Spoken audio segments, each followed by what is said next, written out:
And with me having most of the first round, I have a good chance to get the top 5 picks in that draft. I should get the top 5 picks in that draft. And if I do, I have some decisions to make. To be honest with you, I know it's not necessarily a strong wide receiver class. We'll talk about it next time. But as far as running backs, I do know it is a solid to good running back class. I do know it should be a solid quarterback class depending on who comes out. Uh, so we'll see. But Jeremiah Love, my unquestioned number one. Nick Singleton is probably my number two, just because of the physical traits. Probably go in the first round too, or he'll go early second. I really don't see him going any lower than that, just because honestly I'm looking at him as another Penn State running back. And to be honest with you, if you look at Katron Allen, these Penn State guys are godly 5'11", 229. They're incredible. Jaden Ott before this year would have been higher, so I'm interested to see how he looks too. Mekhi Hughes, it really has been very good at Tulane. I have a theory. I want to see if it's right. So, according to, and I think Mekhi Hughes, is he just a junior? No, he's a redshirt junior, but I'm not sure if he played. Okay, according to my theory, and it's both honestly with Jonah Coleman and Mekhi Hughes. So your PFF grade above 85. Really, it's in that whatever that green. PFF has weird color coding, but it's green and then like kind of bluish color. And if either one of them get another blue, I think that means they're going to be good in the NFL. Because somebody like, for whatever reason, Jonathan Taylor. If I look on this PFF on the PFF site, he has green and blues. I want to say John Taylor has blues everywhere, but for whatever reason, he wasn't even rated the number one running back of that class. I want to say it was DeAndre Swift and Zach Moss were rated above him. So when you look at the metrics, it's like, how are they rated above him? None of them are doing what he's been doing over a consistent period of time. I'm just saying for guys that did not watch the tape, if you just want to look at like a quick and easy way. So I'm interested to see how that works, because the same thing happened to Bucky, but I don't know if it works on. I think you have to be rated kind of high as a running back in a sense, but same thing happened with Bucky. Bucky was all green and blue, and wound up being something. So I'm just interested to see if it works out. So I'm interested in looking at Jonah Coleman and both Mekhi Hughes. And then you have Jeremiah Love, but the thing is, he didn't really play that year. Once he did play, you see 91.1. I want to say he was missed tackle force. He was second, only to Ashton Genty. You know, he was a beast this year. So I believe it's Jeremiah Love's this year. It's going to be his turn. Katron Allen, they still haven't rated high on here, which I think he'll be a solid back. More people say he's more of a power back.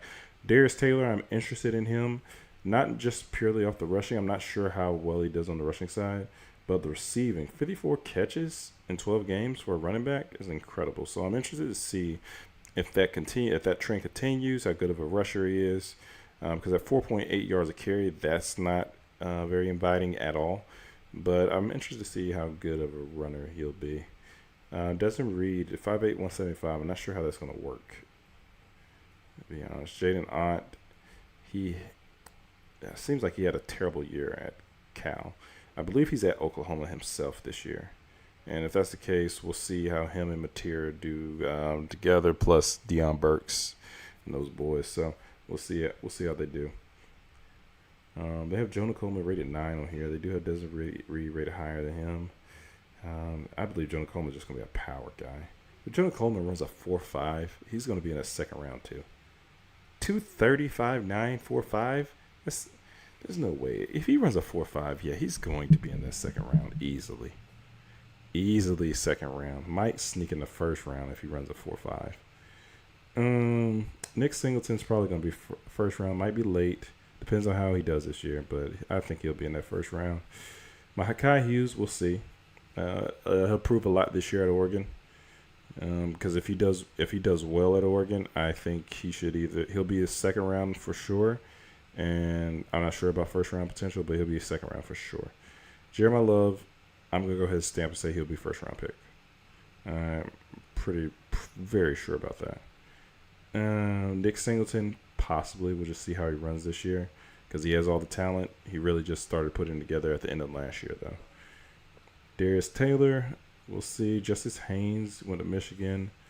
We'll see because I want to say this is a guy that came from Alabama because there's another Haynes on here too, but I found out they have no relation to each other. But the crazy thing about these things, somebody is going to just shoot up the boards that we're not even thinking of. I'm not going to say that about Ashton Genty because let's go back to PFF. All right, because I want people to see this right here. So you have Jeremiah Love already number 7 in the preseason top 200, right? So let's go to 2025. All right, Ashton Genty's 3 now. That's cool. But all right, let's start at the initial top 5. So at the initial top 5, Ashton Genty was 40. You have Amari Hampton, Quishon Judkins, Ollie Gordon, which realized, like, we're looking at the metrics, 83 should have never got it. You have Amari Hampton, but then look at somebody like Ashton Genty. This is what I'm talking about, though. Like, green, then blue. So I think Ashton Genty is actually going to be that guy in the league.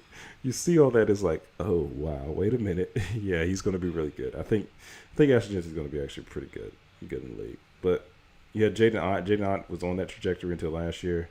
Donovan Edwards, I think they liked him because of Michigan, but it looks like he did have a good year, his sophomore year. Trevor Etienne kind of stayed there. Devin Neal stayed in the same spot. And there were some good running backs that came out this year. I will say that.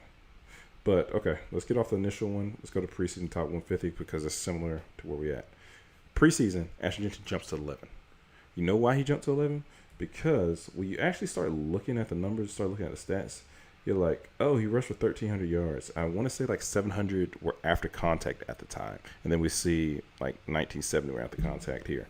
But the receptions right here, 44 out of 48 for 578. Now, he didn't have that many receptions this year. Well, because he rushed for almost 2,600 yards. So, big difference there. But you start looking at these things, you piece things together. It's like, oh, man, he's actually a really good back. And him not going to a major school, who cares? I think you can just pretty much see the talent. Because the talent should shine. Again, he's at a small school, so talent should shine. But as you see the preseason, it kind of gave a clear picture. And you could kind of see your top backs here. Now, I think according to PFF, I read it somewhere. I'm not sure if it's accurate or not. 1 through 10 is supposed to mean they're supposed to be like generational type talents. Or possibly generational type talents. Well, that can't be true because if it might be a weak class. But I think they're supposed to be really good. The 1 through 10 rank. And we see Ashton Genty, I think, what he finished, number 3 on the final top 350? Yeah, he finished number 3. Okay. And you see that and it's like, oh, okay, so Jeremiah Love, if Jeremiah Love starts the season off similar to Ashton Genty, like let's just say he starts with a 200-yard game, let's not even put that pressure on him, 150. He starts the season off with a 150. Yeah, I think that noise is going to shoot up. Plus, he plays at Notre Dame. Okay, so that noise is going to start skyrocketing pretty quickly. So I'm pretty sure Jeremiah Love, we don't really have too much to worry about. The running back 2 is a different question. I'm interested to see if it's going to be Nick Singleton. Will it be Micaiah Hughes? Will it be Jonah Coleman? Could it be Darius Taylor? Just because of his ability to catch? We don't know. It could be somebody else. It could be a Jaden Ott. It could be a riser where I'm not even talking about right now. But we'll see. We'll see. Right now, I'm going to go ahead and close it out. I will talk to you guys, try to talk to you guys tomorrow.